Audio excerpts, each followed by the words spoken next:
बिस्मिल्लाहिर्रहमानिर्रहीम। अस्सलाम वालेकुम दोस्तों, मेरा नाम है डॉक्टर लतीफ़ुर रहमान। दोस्तों, आज नए केस के साथ हाज़िर हुए हैं। ये देखें, इस जानवर के जबड़े के नीचे कितनी सूजन आई हुई है और इस जानवर का इलाज तकरीबन 2 माह से जारी है। 2 माह से मुख्तलिफ़ डॉक्टर साहब आते हैं और इसका इलाज करते हैं, लेकिन ये भैंस ठीक नहीं हो रही। ये भैंस 7 माह की प्रेग्नेंट भी है, यानी 7 माह की गाभिन है और इसका चारा दिन ब दिन कम होता जा रहा है। तो जब हमें बुलाया गया तो हमने इसको तफसील से देखा।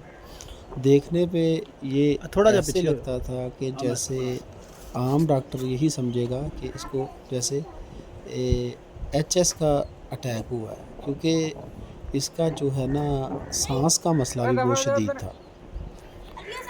एचएस के मरीज़ का ये पुत्र मसला होला ना होता है पाओ कि हिल जानी इतना है लंबा एचएस चलता नहीं है। बोतल लगन दो। अगर एचएस का मसला होता तो भैंस अब तक मर जानी थी। दूसरा, देखने पे ये इस तरह लगता है कि जैसे बोतल जा है।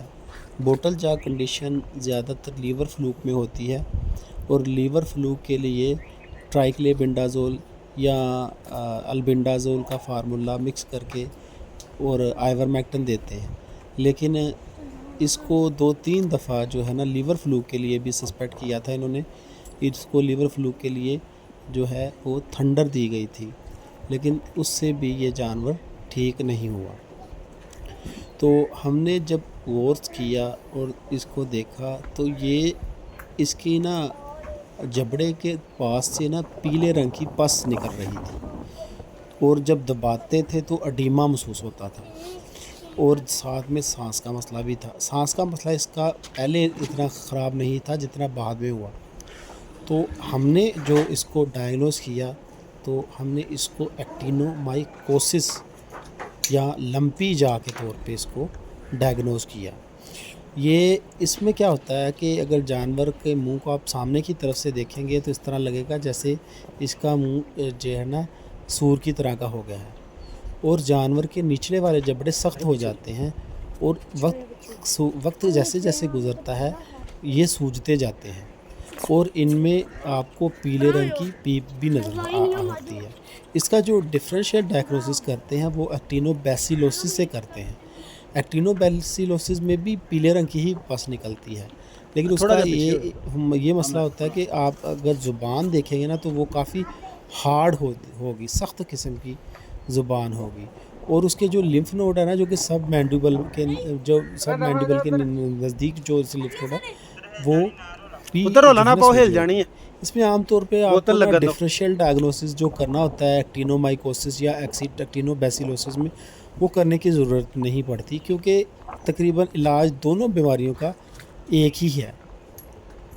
तो हमने फिर जब इसको डायग्नोस किया कि ये एक्टिनोमाइकोसिस है तो हमने फिर इसको जो है वो इंजेक्शन जो है वो 5 ग्राम, क्योंकि इसमें जो ड्रग ऑफ चॉइस है ना वो स्टेप्टोमाइसिन है। तो स्टेप्टोमाइसिन हम इसको ज़्यादा मिकदार में देंगे। 5 ग्राम का टीका एक सुबह लगाएंगे, एक शाम को। जब डेली स्टेप्टोमाइसिन 10 ग्राम अंदर जाएगी तो ये मसला हल हो जाएगा। इसके साथ वैसे तो प्रेडनिसोलोन लगना चाहिए था, लेकिन ये जानवर प्रेग्नेंट था तो हमने इसको प्रेडनिसोलोन नहीं लगाया। इसके साथ एक पाउडर आता है जिसको कहते हैं पोटाशियम आयोडाइड। ये जो बड़ा जानवर है इसको तकरीबन 10 ग्राम पर डे के हिसाब से देते हैं। तो हमने 200 ग्राम पोटाशियम आयोडाइड लिख के दिया कि इसको 10 ग्राम लगातार 20 दिन दे। तो ये इलाज थोड़ा सा मुश्किल इसलिए होता है कि इसमें जो है ना ये बैक्टीरिया बड़ा ढीठ होता है एक्टिनोमाइकोसिस वाला, तो इसको जल्दी आराम आता नहीं है। तो इसकी ट्रीटमेंट तकरीबन 10 से 15 दिन करना पड़ती है मुसलसल, फिर जा के जानवर ठीक होता है। तो हमने मालिक को कहा कि इसकी ट्रीटमेंट जो है ना 10-15 दिन आपने मुसलसल करनी है और एंटीपायरेटिक के तौर पे हम इसको फ्लूनिक्सिन देना चाहते थे, लेकिन प्रेग्नेंट होने की वजह से हमने इसको फ्लूनिक्सिन की बजाय मेलोक्सिकैम दिया। मेलोक्सिकैम की डोज भी हमने इसको डबल दी। 20% वाला मेलोक्सिकैम इसको 10 ml सुबह और 10 ml शाम लगाने को कहा। तो मालिक का फ़ोन आया कि अब उनकी भैंस काफ़ी ठीक है, चारा भी खाने लगी है। इसको जो है ना, ये जानवर चारा इसलिए नहीं खाता इसमें कि इसका जो नीचे वाला जबड़ा इतना सूज जाता है कि वो हिलता नहीं है।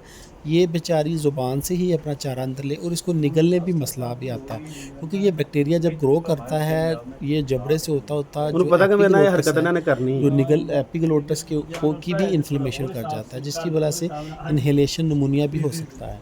तो हमने ये हाले अगे ट्रीटमेंट एक अद्धी किया बोतल तो लगती होनी, माशाल्लाह 5-6 भैंस कट्टियां तो अब नहीं काफ़ी लगियां, ठीक है। है ना? वीडियो देखने का शुक्रिया। अच्छा जी, है अल्लाह ना? हाफ़िज़।